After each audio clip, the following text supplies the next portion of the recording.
राष्ट्रवादी काँग्रेस पक्षाच्या राष्ट्रीय अध्यक्षा सुनेत्रा पवार यांना पक्षामधील एका पदाधिकाऱ्यानं नोटीस पाठवत त्यांची अध्यक्षपदी झालेली निवड घटनेला धरून नसल्याचं म्हटलंय। यावरून आता पक्षामध्ये सुरू असलेला अंतर्गत कलह समोर आला। सच्चिदानंद सिंग यांनी स्वतःहून नोटीस पाठवली की यामागे दुसरं कोणाचं डोकं आहे याचा देखील शोध घेतला जाईल, अशी भूमिका पक्षातील वरिष्ठ नेतृत्वाकडून घेण्यात आली आहे। सध्या या प्रकरणी पक्षाच्या शिस्तपालन समितीचे अध्यक्ष जय पवार नेमकी काय भूमिका घेतात याकडे अर्थातच सगळ्यांचं लक्ष लागलंय।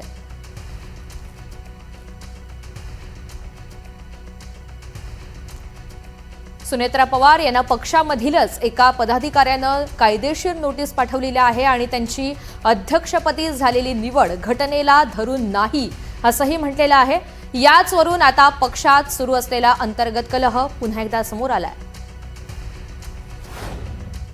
जो दादा के बनाया हुआ बैलोज, दादा का बनाया हुआ पार्टी का रेजुलेशन को पालन नहीं कराते हुए जो राष्ट्रीय अध्यक्ष का चुनाव किया गया, इसमें कहीं न कहीं कानूनन चूक हुआ है, पार्टी के खिलाफ ये काम हुई है। इसलिए मैं अदालती नोटिस के माध्यम से मैं सभी लोगों अपने आला कमान को इस चूक को सुधारने का हम आग्रह किया है कि भविष्य में पार्टी में कोई खतरा न उत्पन्न हो जाए। मैं राष्ट्रीय अध्यक्ष नहीं मानता, ऐसा बात नहीं है, लेकिन राष्ट्रीय अध्यक्ष का जो चुनाव हुआ है वो तरीका सही नहीं है, इसके लिए मैं नोटिस दिया। नहीं, मुझे ऐसा लगता है शायद ऐसी स्थिति नहीं है। पार्टी के हर कार्यकर्ता को और पार्टी के सभी नेताओं को आदरणीय सुनेत्रा पवार का नेतृत्व स्वीकार है, तभी तो ये फैसला हुआ था। दो पद, डिप्टी चीफ मिनिस्टर का और राष्ट्रीय अध्यक्ष के, ये दोनों पद तभी उनको दिए गए जब सारे लोग सहमत थे, और उन्होंने भी इसको तभी स्वीकार किया जब सारे लोगों ने अपनी सहमति दी थी। तो मैं सोचता हूँ ये कहना तो गलत होगा कि आदरणीय सुनेत्रा पवार का नेतृत्व पे किसी प्रकार का कोई प्रश्न चिन्ह है। सारे लोग उनके नेतृत्व से सहमत हैं और उनके साथ हैं। इस पे किसी प्रकार का कोई विवाद मुझे किसी भी स्तर पे नहीं दिखता। अजित पवार गटाच्या राष्ट्रीय अध्यक्षपदावरून सुरू असलेल्या चर्चेदरम्यान आता पक्षाचे राष्ट्रीय कार्याध्यक्ष खासदार प्रफुल्ल पटेल यांनी महत्त्वाचं विधान केलंय। माध्यमांशी बोलताना प्रफुल्ल पटेल यांनी म्हटलंय की अजित पवार यांच्या निधनामुळे पक्षात निर्माण झालेली पोकळी भरून काढणं सोपं नाही, त्यामुळे पक्षाला काही सुधारणात्मक उपाययोजना कराव्या लागतील। मात्र या सुधारणा नेमक्या कोणत्या असणार याबाबत त्यांनी भाष्य करणं टाळलंय। ते म्हणाले, कायदेशीर सर्व बाबी योग्य केलेल्या आहेत, तरीही काही त्रुटी असतील तर त्या सुधारल्या जातील। याबाबत पक्षाच्या वरिष्ठ नेत्यांसोबत चर्चा करून निर्णय घेतला जाईल असंही स्पष्ट केलं। दरम्यान राष्ट्रवादी पक्षाच्या वादावरती अमोल मिटकरी काय म्हणालेत पाहूयात। 4-6 महिन्यानंतर कोणीतरी सच्चिदानंद झारखंडमधून उठतोय, त्या सच्चिदानंदाला महाराष्ट्रातून कोणी उठवलंय का हे खरं शोधलं पाहिजे। कारण झाडीतला शुक्राचार्य हा झारखंडचा नसेलच।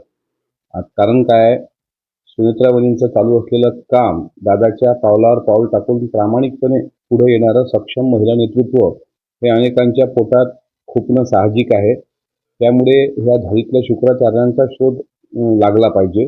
तळागाळातील कार्यकर्ता दादांचा अजूनही महाराष्ट्रात जिवंत आहे। दादांनी तसे कार्यकर्ते पेरून ठेवले आहेत, फक्त पाणी टाकण्याची त्याला फुलवण्याची गरज आहे। सुनेत्रा वहिनीकडे तेवढी क्षमता आहे। मात्र सच्चिदानंद बाबा हा कोणाच्या जीवावर उडून अशा प्रकारची नोटीस पाठवतो, त्याचा मागचा मास्टरमाइंड शोधणं हे आमच्या सारख्याचं आता काम आहे।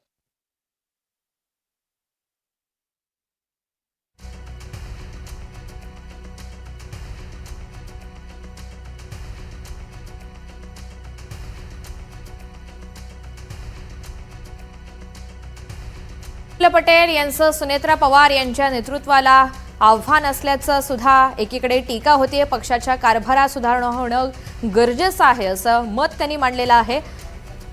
सुनेत्रा पवार यांच्या अध्यक्षपदाला आव्हान तर देण्यात आलंय, मात्र यामागे मास्टरमाइंड नेमका कोण आहे याचा शोध घेण्याच्या अनुषंगानं सध्या पक्ष नेतृत्वामधील जे विविध महत्त्वाचे असे चेहरे आहेत ते एकंदरीतच बैठकींच्या माध्यमातून यातला महत्त्वाचा निर्णय घेतील असंही सांगितलं जातंय।